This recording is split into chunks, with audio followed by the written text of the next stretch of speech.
about to skedaddle, and I paced around my room for a little bit, and then I decided that I was going to make a video about um, about damn, okay. So a long time ago, there was someone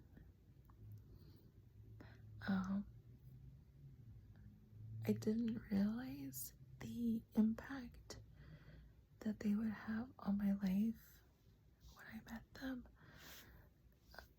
and neither good or bad, simply an impact. And I remember one time we were talking,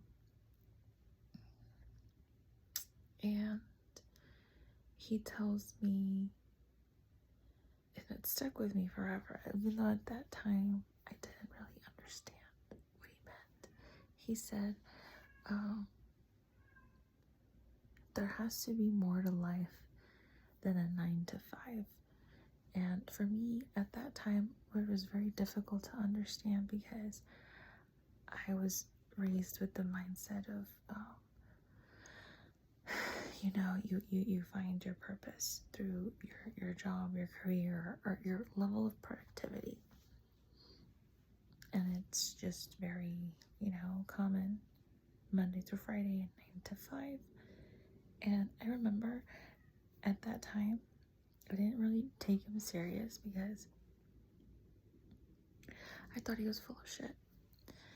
And I didn't, the way I see it now, because yes, at that time, I loved him in the way that I knew love to be. And that type of love was possessive. It was,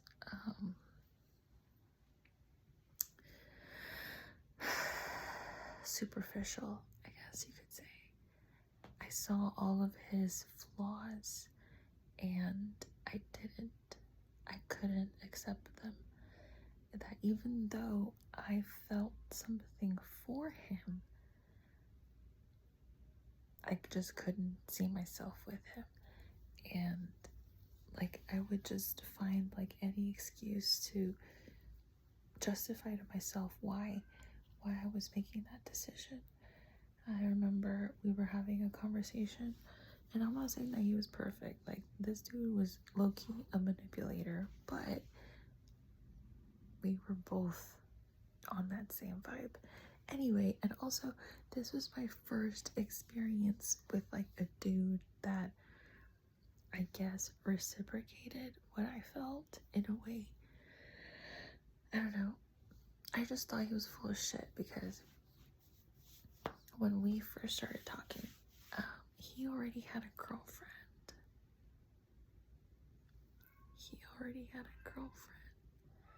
And I didn't care. But neither did he. And I'm like, that's low-key kind of fucked up. Because they had a long-distance relationship, and we were neighbors. If he comes across this video, he's gonna know it's about him. I'm sorry. If you're watching this, I hope you're not, but if you are, just know that I let you go in peace.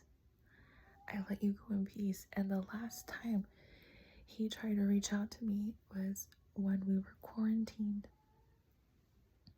And I was still very much in my feels for him during that time. Which did not last, let me tell you. He reached out to me during quarantine, and he was like, just along the lines of, I just want to make sure you're okay. And I'm like, what?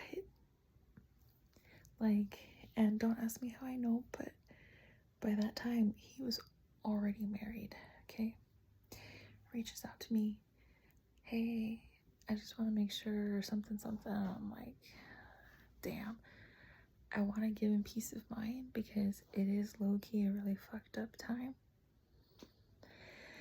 But at the same time, I don't want him to think that we're going to continue these shenanigans because I'm not that person anymore.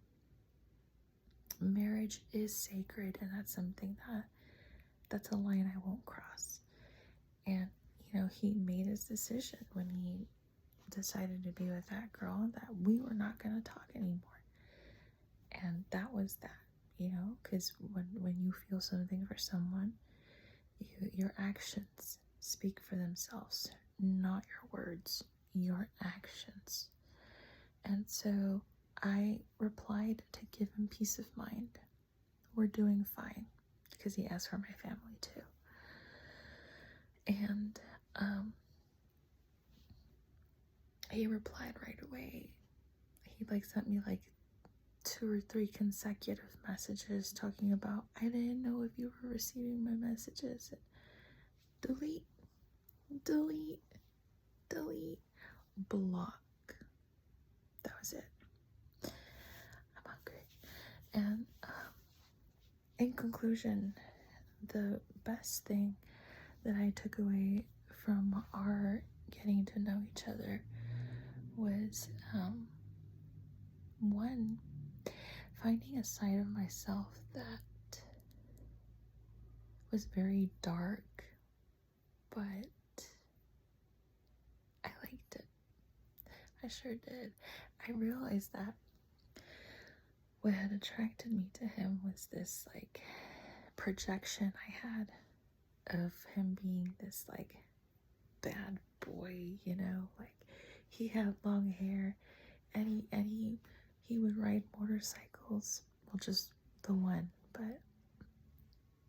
and I would see him leave and come back really late, and he'd party and he smoked, and I'm pretty sure he did drugs, and he drank, and he just looked like he was having a good time. And I'm like, I want to have a good time.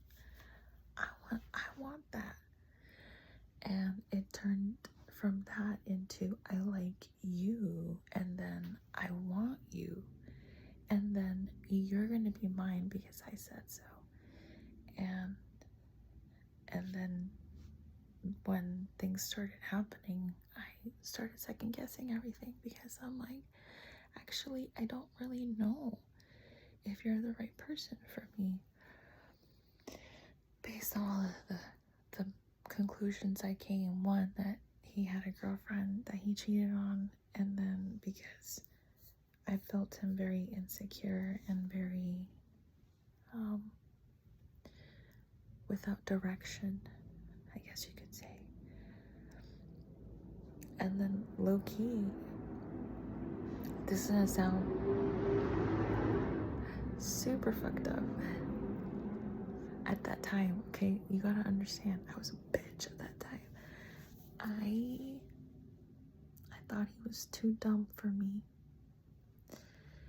that we could not hold a conversation, because the first time that we sat down together, I remember I went over to his house and we were in his room, and it was just a talk, just a conversation. I wanted to share my poems with him. I got bored, and I didn't find our conversation in a flow of any sorts. I was falling asleep. Looking back, I realized that I just felt very comfortable with him, and I was falling asleep because I felt safe with him. But I didn't know that at that time, so I equated it to I'm bored as fuck. And anyway, so the other thing that I took away from this experience is that I got to understand what it meant to love a complete stranger. It was his grandma. Beautiful, beautiful woman who was just so full of love and care and affection, and I felt a deep connection with her. She felt like she knew me, and I knew her, and I loved her unconditionally. And we never really had a true conversation because they were from Bosnia and she only spoke Bosnian, I guess. And I tried to learn her language to communicate with her. She taught me a couple words. They were also Muslim. She taught me Priятно. I don't remember what that means, but she'd say that out loud. Priятно. And then she'd always tell us, Mashallah, Mashallah. And I thought it was like a nickname for my brother, but no, like, I understand now. You know, like, what is it? If God or to God or something like that. And I remember one of the hardest things I had to do during that time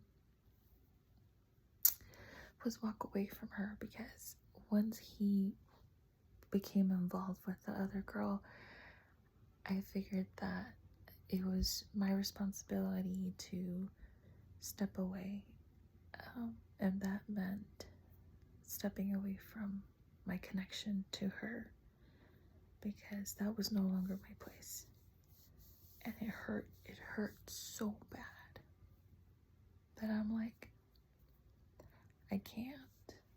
That's not my family.